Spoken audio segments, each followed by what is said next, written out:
This is not good. This is not good at all. I'm disappointed. Like this. You see, my granddaughter, when it rains, you take me, when it rains, this gully becomes wider, bigger, and deeper. Grandfather, you are right. And if it continues, soon it will destroy that field and that road that is behind us there. I have heard some people making simple dams to stop erosion. And the dams are made out of rocks and branches of trees. Oh, but Gogo, don't you think we should do something about this? Stone and brushwood check dams help to reduce the speed with which water rushes down a slope during a rainstorm. This helps to prevent erosion and stops gullies from becoming worse. Check dams allow water to soak into the ground and help to recharge the water table in the area. These check dams have allowed fertile sand and silt to collect behind them, gradually filling the gully and reversing the effects of erosion. After some time, one can expand farming operations around the check dams by planting crops in the newly accumulated soil. The check dams provide more land on which to plant crops. Check dams made with stones or brushwood can be used in relatively small gullies that are less than 2 meters deep and 3 meters wide. Check dams should be built at an average of 5-meter intervals along the length of the gully, with smaller brushwood dams used upstream and larger stone dams further downstream.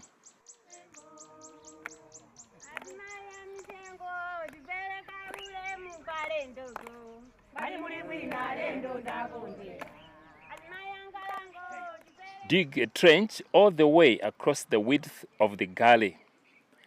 The trench must be wider than the gully itself. For a brushwood dam, drive a row of vertical wooden posts well into the ground, about 40 centimeters apart, all the way across the width of the gully. Now, weave thinner branches through the posts to form a wall. Fill in the upstream space behind this wall with a thick layer of mixed soil and rough plant material such as vetiver. It is good if these stakes sprout and grow, as the roots will help stabilize the structure. But be careful not to use invasive plants. For a stone dam, fill the bottom of the trench with large hand-placed stones and gravel. Then pack the downstream side with large stones and the upstream side with the smaller stones and gravel to build a wall about 1 meter high. Include a lip at the center point of the stone wall. Once completed, spread a layer of sand on the upstream side or line with vegetation such as vetiver grass. It is important to use vetiver grass rather than napier or elephant grass, as we don't want the cattle to graze in the gully and cause more damage.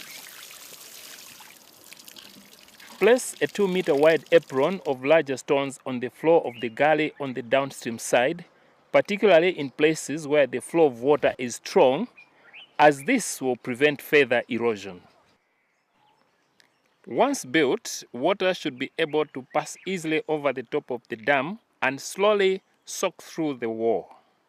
Regularly, check the dams for erosion and replace any stones that have been washed away.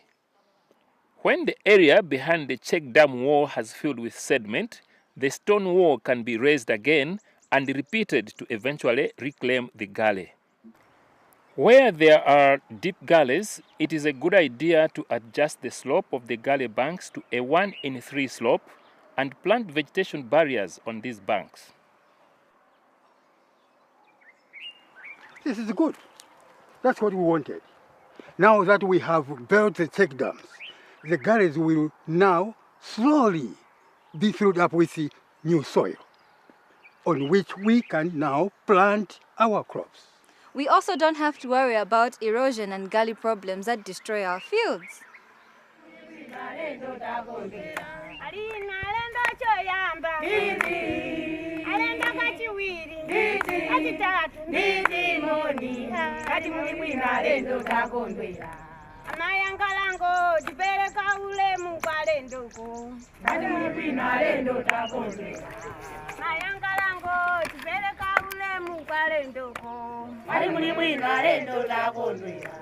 Inalendo choyamba